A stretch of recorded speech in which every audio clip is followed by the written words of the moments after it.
We will study India, our beautiful country.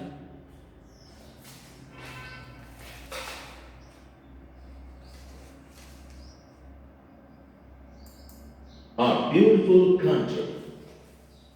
India is a vast and very beautiful country. The land surface of our country is not same everywhere. It varies from places to places.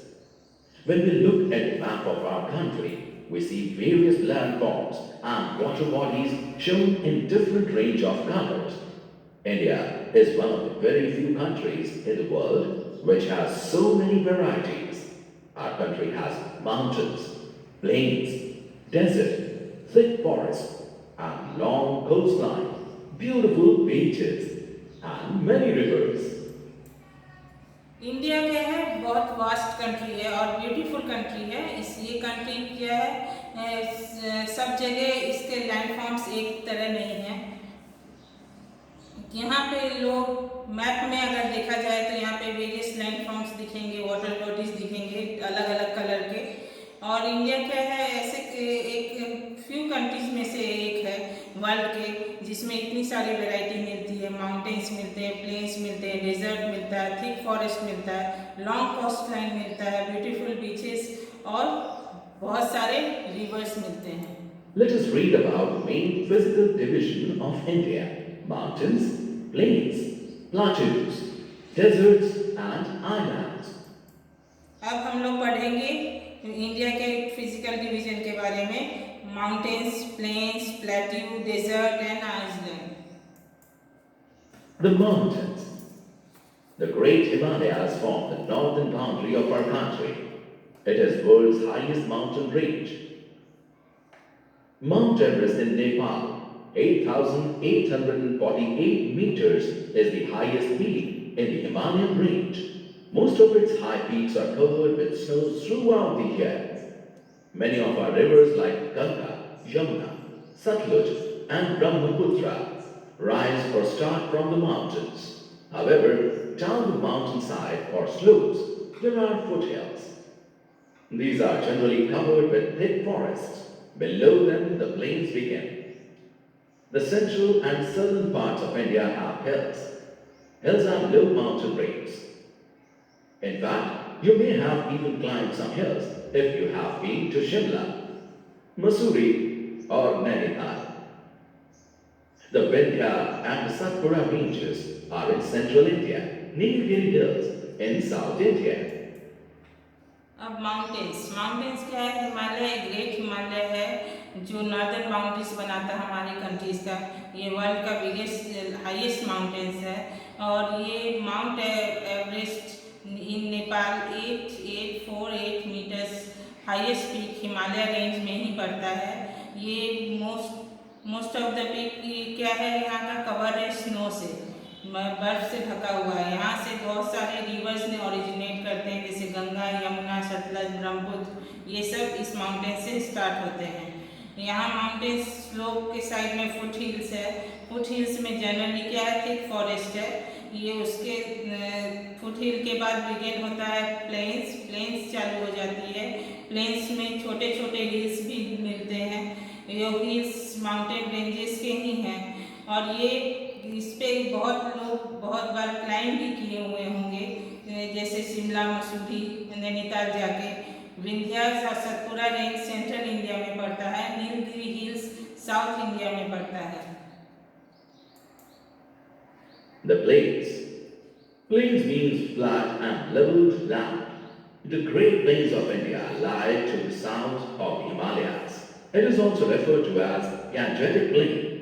The rivers Ganga and Yamuna flow through the plains. These rivers make the land fertile and therefore this area becomes perfect for growing grains. Plains are always thickly populated as plenty of food is grown there. The plains along the eastern and western coasts of India are thin strips of flat land. They meet in the south at a place called Kanyakumari. The Narmada, Tapi, Mahanadi, Godavari, Krishna, and Kaveri are rivers that flow through these plains. Then they fall into the sea. The अब planes planes क्या है? Planes एक flat level land होता है, जिसको level land को हम लोग प्लेन्स कहते हैं। ग्रेट प्लेन्स ऑफ इंडिया भी इसको कहा जाता है, क्योंकि ये गैंगेटिक प्लेन्स भी गैंगेटिक प्लेन्स भी इसको कहा जाता है, क्योंकि साउथ ऑफ हिमालयस में ये लाई करता है। यहाँ से दो रिवर निकलती है, जैसे गंगा यमुना जो फ्लो करती है इस प्लेन से, और इस लैंड को फर्टाइल करते हुए चली जाती है, और ये उसको ग्रोइंग ग्रेन्स ग्रो करने के लिए फर्टाइल करते जाती है। यहाँ पे बहुत सारे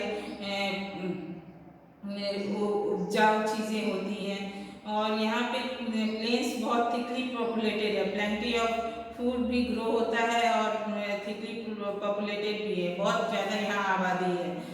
प्लेन्स जो है eastern and western coast of India के स्ट्रिप से फ्लैट लैंड निकलता है, और ये मीट करती है कन्याकुमारी में।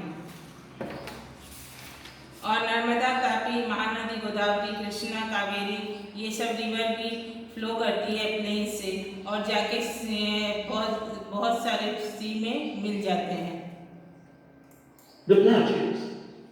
Where can you see an ice cream cone on the map of India? Yes, you're right. It is the southern part of India. It is flat, but looks like a tabletop. It is higher than the surrounding area and is called a plateau. The land here is very rough. The Deccan Plateau occupies the largest part of India. The rivers here depend on the rains for water, so they become dry in summers and also when rainfall is poor. As a result, the Deccan Plateau region is not very fertile. Look at the map of India. You'll notice the southern tip is surrounded by water bodies on all three sides. This type of land is called peninsula. अब plateau क्या है? ये एक तरह का एक land है जो थोड़ा सा ऊपर उठा हुआ रहता है और टेबल टॉप की तरह रहता है, उसको प्लेट्यू कहते हैं। वो यहाँ पे हमारे इंडिया में डेक्कन प्लेट्यू है, उसको सदर्न प्लेट्यू भी कहा जाता है। यहाँ पे रिवर्स डिपेंड करती है रेन वाटर पे। जब समर में ये ड्राई हो जाती है और रेन पुअर होती है तब ये ड्राई हो जाती हैं। जो प्लेट्यू है रीजन ज़्यादा फर्टाइल नहीं होता। ये इंडिया के मैप में हम लोग देख सकते हैं। सदर्न टिप ऑफ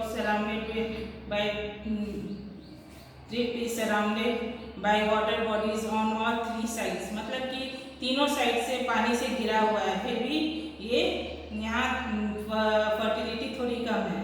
जो पेनिनसुला है वो तीनों साइड से घिरा हुआ रहता है लैंड को, उसको कहा जाता है peninsula. The desert. The northwestern part of India is covered with sand and is called a desert. It is a very dry land with very little rainfall.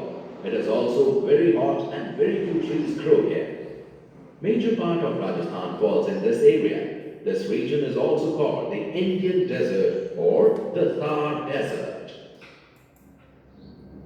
अब द डेजर्ट क्या है? North western part of India को cover करता है जहाँ sand रहता है, उसको डेजर्ट कहते हैं। ये ड्राई लैंड होता है, यहाँ पे रेन बहुत कम होती है और यहाँ हॉट एंड ड्राई सीजन रहता है। ट्री बहुत कम ग्रो करती है। ये ज़्यादातर इंडिया में कौन साइड में है? ये राजस्थान के साइड में फॉल करता है ये एरिया। इसको इंडियन डेजर्ट भी कहते हैं और थार डेजर्ट भी कहते हैं। The islands. An island is a piece of land surrounded by water on all sides. Look at the map of India towards the eastern side. For small land masses surrounded by water. This is the group of islands called the Andaman and the Nicobar Islands that lies in the Bay of Bengal. Now look towards the western side of the map of India. You'll find small land masses surrounded by water. This island group is called the Lakshadweep Islands that lies in the Arabian Sea. Besides having a variety of landforms, India experiences a variety of climate. Mountain regions are cool throughout the year, while in plains, summers are too hot and winters are too cool. The climate in coastal areas is neither very hot or very cold. अब Iceland Iceland क्या होता है, जो land चारों तरफ पानी से घिरा हुआ उसको बोलते हैं आइसलैंड, जो स्मॉल स्मॉल छोटे छोटे लैंड के फॉर्म में होता है। जैसे हम एक ग्रुप है Andaman Nicobar island bay of Bengal में, दूसरा ग्रुप है लक्षद्वीप का जो अरेबियन सी में है। इस तरह छोटे छोटे आइसलैंड होते हैं इंडिया के, जो वो सी के बीचों बीच लैंड मासेस की तरह वाटर में रहते हैं, उसको आइसलैंड कहते हैं। और ये जो लैंड फॉर्म्स हैं के वेराइटीज़ हैं, साथ इंडिया क्या एक्सपीरियंस करता है, यहाँ का क्लाइमेट भी अलग अलग होता है। माउंटेन्स पे कूल रहता है, प्लेन्स पे समर और हॉट और टू कोल्ड विंटर रहती है। क्लाइमेट कोस्टल एरिया में नाइदर हॉट नाइदर कोल्ड रहता है। Here we end this chapter. Thank you.